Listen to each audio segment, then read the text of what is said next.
Hey everybody, it's Anu. We are in the last video of our series, Girl Boss. We spent the last 5 weeks talking about different aspects of leadership that were found in the story of Deborah. And I feel like we get to end on a high note tonight. The battle's over. Israel has defeated the Canaanite army.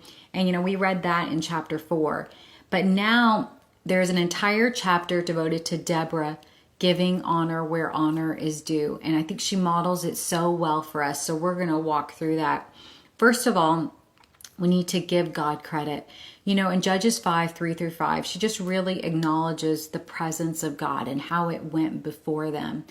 And yes, of course, you and I have a part to play, but ultimately it is God who gives us the victory.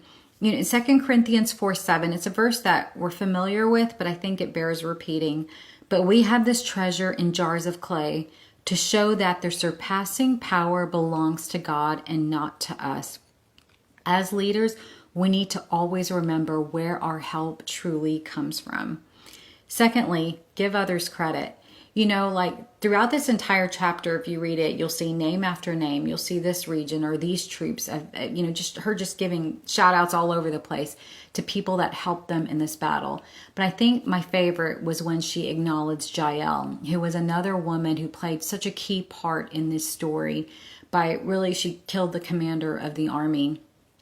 And what I love is that Deborah wasn't threatened by what Jael had done. She was able to celebrate her and honor her publicly. There's a phrase that you may have heard that says this: a candle loses nothing by lighting another candle. And what that means is, it doesn't take away anything from us if we give credit somewhere. It's not diminishing what we've done. It's just, we're just having a moment to highlight someone else.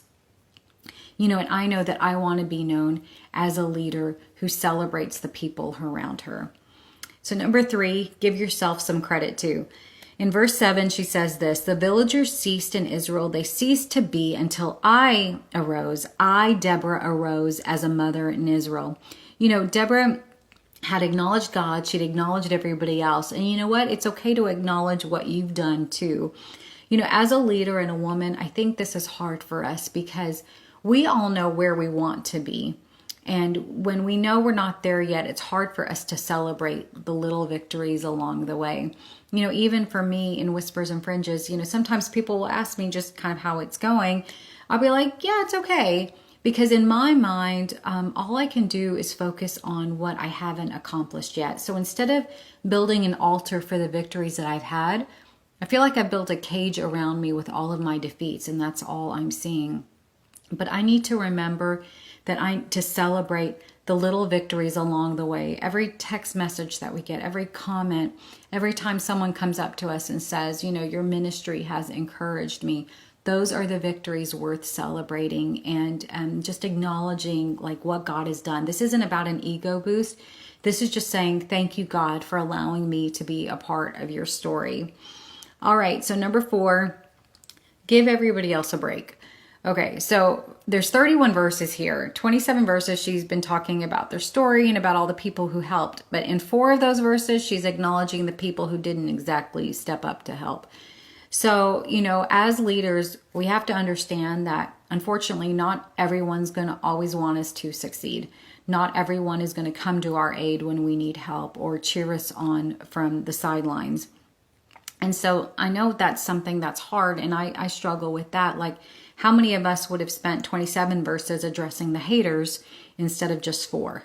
So I think Deborah really models this for us. It's like, you know what? You can acknowledge that, but then move on. And I love it because she jumps right back into celebrating the people around her. And so finally, after all the call outs and the shout outs are done, the chapter ends with this: and the land had rest for 40 years. We started out reading how Israel had been so oppressed by this particular group of people, and now we read that they have peace. And there's a lot of different parts to that story, as we've talked about. But I think the common, probably most prevailing point was the fact that Deborah stepped into her role.